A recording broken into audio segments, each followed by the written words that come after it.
প্রিয় দর্শক, আসসালামু আলাইকুম। আশা করি আপনারা সবাই অনেক বেশি ভালো আছেন। আজকে আমরা একটু কথা বলব বাংলাদেশের ইতিহাসে একটি ন্যাক্কারজনক ঘটনা নিয়ে। সেটি হচ্ছে যে ইনকলাব মঞ্চের যে মুখপাত্র শরীফ ওসমান হাদী, তাকে প্রকাশ্যে যে গুলি করা হয়, আ তারই তার যে বিষয় সেটি নিয়ে আজকে আমরা আলোচনা করব।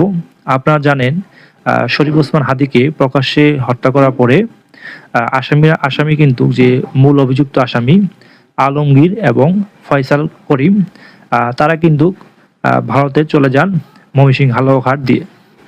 এরপর থেকেই বাংলাদেশের যে গোয়েন্দা সংস্থা এবং আইন শৃঙ্খলা বাহিনী রয়েছে, তারা তাকে ধরার জন্য, তাকে সাহায্যকারীকে ধরার জন্য চেষ্টা করেছেন এবং ইতিমধ্যে ১২ জনকে তারা গ্রেফতার করেছেন বিভিন্ন মাধ্যম থেকে।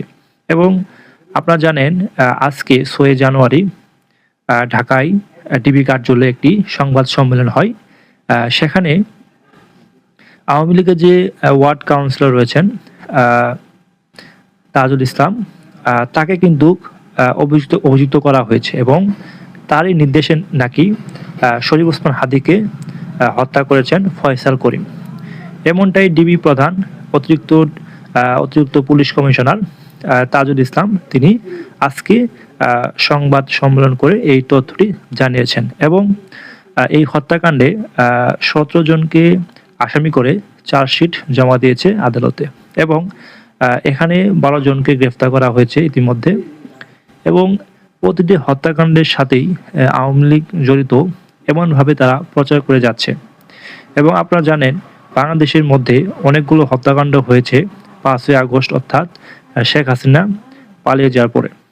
ইতিমধ্যে বাংলাদেশের অনেকগুলো হত্যাকাণ্ড হয়েছে, বাংলাদেশে প্রকাশ্যে গুলি করা হয়েছে এবং হত্যা করা হয়েছে। সবগুলোই কিন্তু আওয়ামী লীগের উপরে দোষ চাপিয়ে দেওয়া হয়েছে।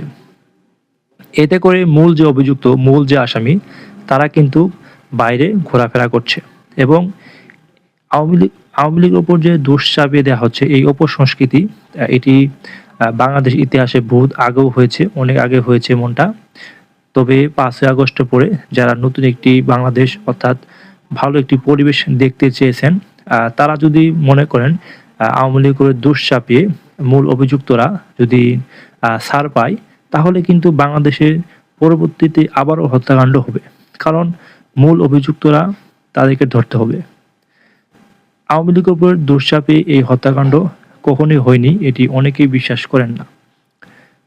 শরীফ ওসমান হাদী এবং পুলিশ আরও বলেছেন, রাজনৈতিক প্রতিহিংসার জন্য তাকে আওয়ামী লীগের বিরুদ্ধে এবং আওয়ামী লীগ, ছাত্রলীগ সহ বিভিন্ন সংগঠনের বিরুদ্ধে শরীফ ওসমান হাদী যেভাবে লাগাতার বিদ্বেষমূলক এবং গঠনমূলকভাবে কথা বলেছেন, সেই কথা থেকেই একটা হিংসা বিদ্বেষ ছড়িয়ে পড়ে আওয়ামী লীগের ওপর। এবং আওয়ামী লীগের যে ওয়ার্ড কাউন্সিলর রয়েছে সেখানে, সেই ওয়ার্ড কাউন্সিলর আপনার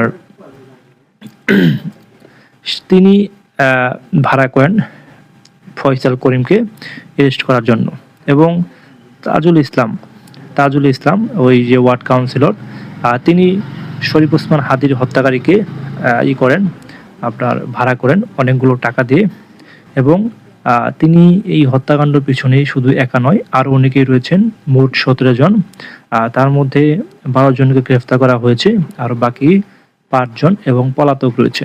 তার মধ্যে ২ জন ভারতে রয়েছেন, আলমগীর এবং মূল অভিযুক্ত আপনার যে হত্যাকারী ফয়সাল, তিনি ভারতে অবস্থান করছেন। এখন বিষয় হচ্ছে, বাংলাদেশের মধ্যে যে ঘটনাগুলো ঘটে, হত্যাকাণ্ড সহ বিভিন্ন অপরাধ এবং চাঁদাবাজি সহ, সবসময় তারা আওয়ামী লীগের ওপর অথবা ছাত্রলীগের উপরে দোষ চাপিয়ে দেওয়া হয়। এই যে অপসংস্কৃতি, এটি কিন্তু বাংলাদেশকে অনেক পিছিয়ে নিয়ে যাবে। এবং আমরা বিগত সময়ে দেখেছি কোনো বিষয়ে যখনই বাংলাদেশের ভিতরে হত্যাকাণ্ড হয়েছে, আওয়ামী লীগ সবসময় চেয়েছিল বিএনপি এবং জামাতের উপরে ছেড়ে দেওয়া, অর্থাৎ মূল যে অভিযুক্তকারী তাদেরকে ছেড়ে দেওয়া, রাজনৈতিক প্রভাব খাটিয়ে তাদেরকে ছেড়ে দেওয়া হয়েছে। এবং আপনারা আরও জানেন, বাংলাদেশের মধ্যে ঢাকা ৮ আসন, যেখানে শরীফ ওসমান হাদী দাঁড়িয়েছিলেন এমপি প্রার্থী হয়ে, সেখানে কিন্তু বিএনপির একজন হেভিওয়েট প্রার্থী মির্জা আব্বাস, তিনিও কিন্তু সেই আসনে একজন এমপি প্রার্থী ছিলেন। এবং মির্জা আব্বাস রাজনৈতিক প্রতিহিংসা সৃষ্টি করতে পারেন, এবং আওয়ামী লীগের একজন ওয়ার্ড কাউন্সিলর এই ঘটনা ঘটাবে, এটা কিন্তু অবিশ্বাস্য। একজন ওয়ার্ড কাউন্সিলর প্রতিপক্ষ উসমান হাদি কোনোভাবেই নয়, কারণ উসমান হাদির ভিতরে একজন এমপি প্রার্থীর সাথে লড়াই করার মতো যোগ্যতা তৈরি হয়েছিল।